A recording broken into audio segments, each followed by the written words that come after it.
We are entering a new stage in America, in our politics and our economics.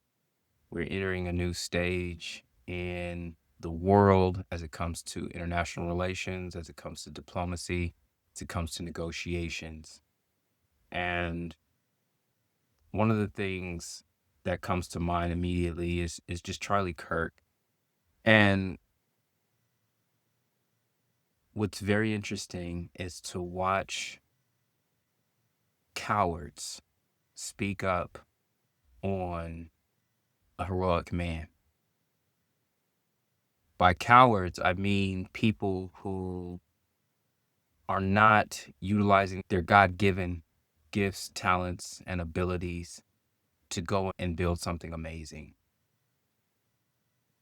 Cowards who sit on the sidelines instead of using their own unique, innate genius to go and build and create things that'll make the world a better place. There's a level of boldness that you have to have when you build something in public, when you are a public figure, when you build an organization from the ground up, like Turning Point. And for people who have not made those kinds of sacrifices to build an organization, to be ridiculed publicly, to be shamed, to be talked about like a dog, to have vile things said about them,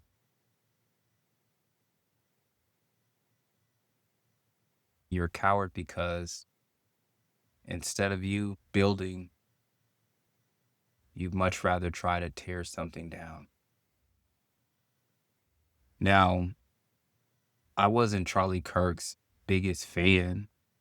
In fact, I was in opposition to some of the ideologies that he professed.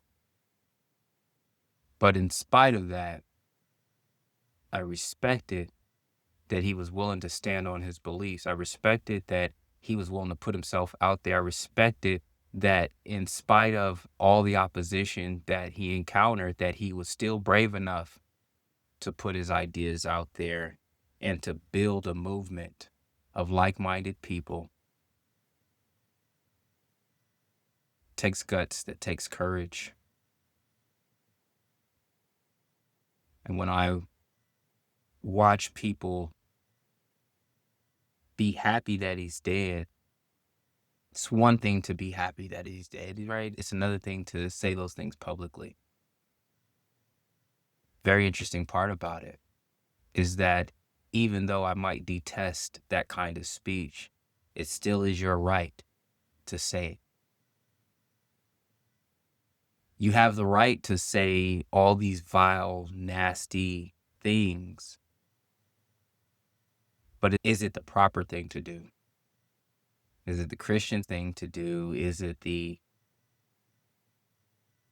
most prudent thing to do? Is it the most tasteful thing to do? Is it the most tactful thing to do? Those are the questions that you have to ask yourself. And I don't believe that people should lose their jobs because of holding a different opinion. I don't believe that people should lose their life because they hold a different opinion. And if you look all across the spectrum, in most recent years, it has been those that have been on the right and of the conservative ilk that have faced some of the harshest cushions and punishment as it comes to their First Amendment rights being violated. See, the First Amendment is not for speech that you like, it's for speech that you don't like. It means that there are things that you're not going to want to hear. There's things that you're going to find despicable. There's things that you're going to find disgusting. There's things that you're going to find just vile. And yet, people have the right to say those things.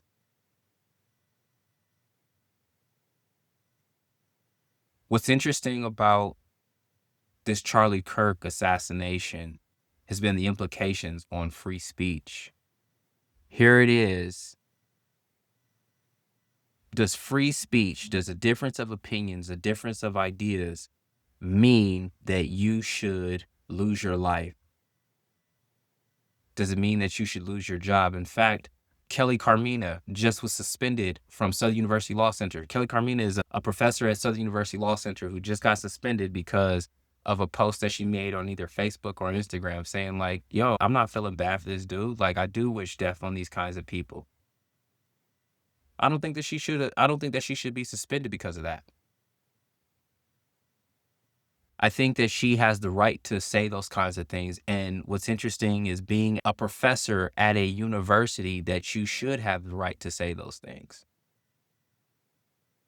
When we talk about the assault on First Amendment rights, it's not just an assault from the left onto the right. It's not just an assault from the right onto the left. It's an assault on the people and the powers that be. When you have to face real consequences as a result of your speech, the game changes. Because if I can't talk, then I'll find other ways of getting your attention.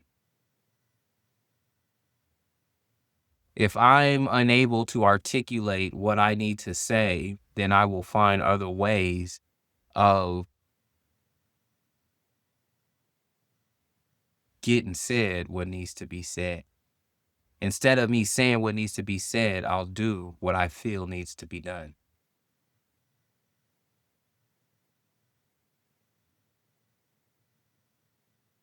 Conversation runs the nation, and yet we as a nation are afraid of having some very tough and difficult conversations.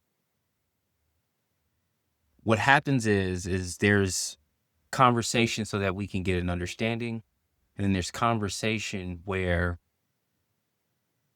you're negotiating.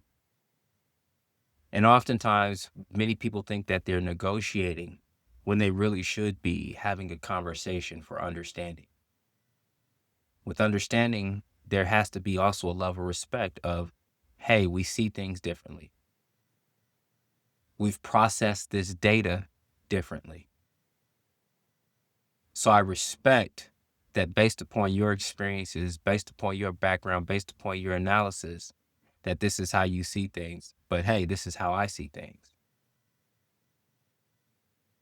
Instead of us feeling powerless because we don't have the organizational skills or the charisma to be able to rally tens or hundreds or thousands of millions of people to what we feel is the right way to go, any Black attorney in Louisiana and around the nation that's ever fought against the system knows exactly what I'm talking about. I've been a victim of it. Hell, Ron Haley, who is a prominent civil rights lawyer in Louisiana, he's fallen victim to it.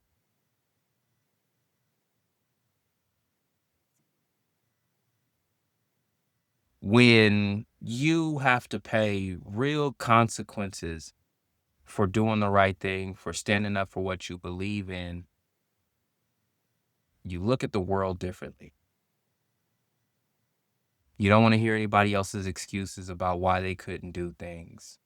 In fact, you're not interested in hearing it at all because you recognize that at the end of the day, everybody's got choices. Some chose to act on their beliefs. Others chose to talk about their beliefs. Others were brave enough to live out their beliefs. This is a moment for America and the world to really think about what they stand for and what they believe in and live that out. You can't say that you're for free speech if it only applies to speech that you want to hear. You can't say that you're for freedom if the only people who are supposed to have freedom are people who look like you, think like you, talk like you, and believe the same things that you believe. This is the crisis that America is in right now. And we don't have much time to get our act together. Y'all be blessed. I love you, but Jesus loves you more. Talk to y'all later.